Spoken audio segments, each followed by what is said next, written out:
All right, sports fans, how's everybody out there doing? William Martin coming at you one more time here on YouTube with another edition of the 300 Pounds of Sports Knowledge Podcast.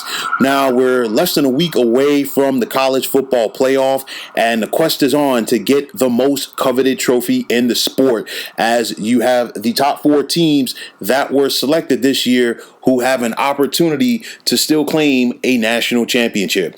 Now, you look at the Rose Bowl. The Rose Bowl, of course, has been shifted this year to AT&T Stadium in Arlington, as it will feature the Fighting Irish of Notre Dame taking on the Alabama Crimson Tide. Now, there are going to be some, myself included, who questioned Notre Dame getting to the college football playoff after they were blown out in the ACC championship game courtesy of Clemson. But make no mistake about it, the Irish are here.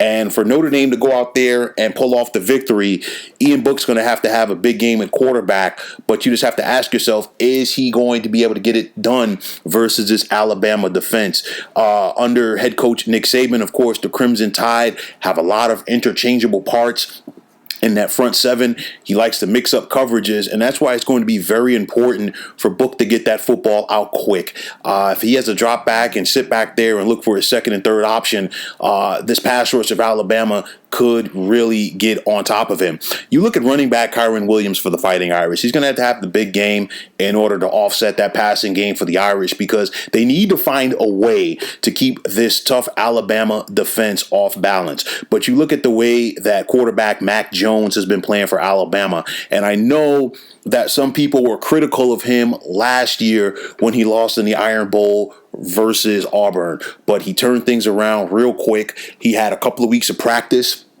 to get his footing under him to be the starting quarterback. And you saw what he did in the Citrus Bowl last year against Michigan to finish off the season. He went out there, had a crisp game from beginning to end, and that was a big reason why Alabama was simply able to have their way with Michigan that day. That momentum has carried over to this season. The talent is there on offense around him with running back Najee Harris and wide receiver Devonta Smith, to name a few. And I look at it like this. Nick Saban, the Alabama head coach, has been a man on a mission. Why? Because not only did the Tide not win a national championship last season, they didn't even make the college football playoff. And I guarantee you, he fed off of that all off season long. He preached it to his team, and you have seen the focus that Alabama has played with from the opening kickoff of the first game.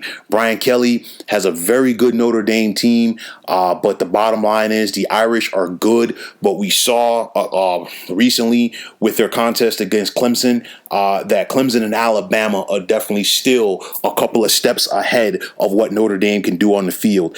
Alabama is a determined team, and it could be a team of destiny, and I don't think Notre Dame has a chance in this contest. Thus, I'm going to take the Tide by the score of 41-20. And moving on to the other contests in Louisiana, you're going to have Ohio State clashing with Clemson. And it seems like these teams consistently find a way to meet in a bowl game. We saw it a couple of years ago in the Orange Bowl where Clemson upset Ohio State. We saw Ohio State jump out to a 16-0 lead last year on Clemson in the Fiesta Bowl. Should have been a much more, but Ohio State could not close the door. And because of that, Clemson rallied for the victory.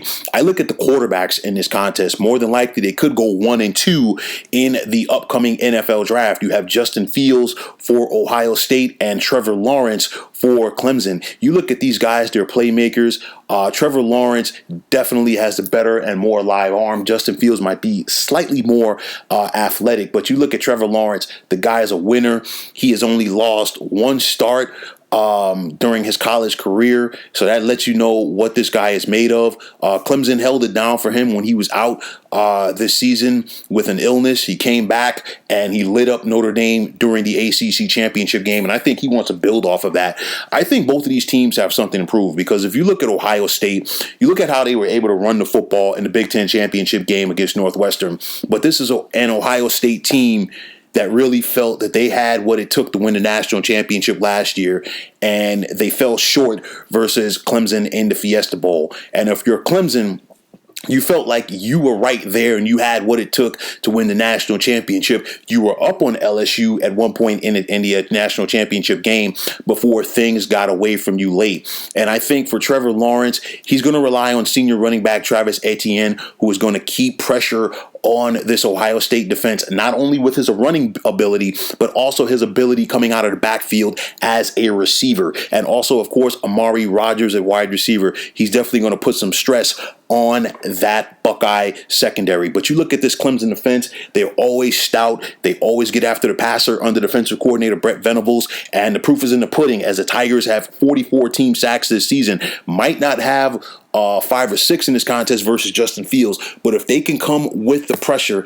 and keep him off balance, it will definitely set this Buckeyes offense back. I think this is going to be a tremendous contest, arguably one of the better games of the year, but Clemson is better. They're more focused, and I think they find a way to pull away late. Thus, I'm going to take Clemson to get back to the national championship game with a 33-23 victory over Ohio State. So, folks, that's going to wrap it up. And as always, I want to take this time out to thank you for tuning into the 300 Pounds of Sports Knowledge podcast here on YouTube. I want to thank all of the subscribers out there. And if you have not already, please feel free to subscribe to this channel. Now, if you're on Twitter, please feel free to follow me at 300 Pounds of Sports. And like I always say, if you follow me, it will be my pleasure to follow you right back. Also, there is the sports discussion group on Facebook at the Sports Depot 365. You can check it out, drop a line, and be a part of one of the better sports debating sites going on social media. So once again, fine folks, my name is William Martin. Take care and have yourselves a wonderful day.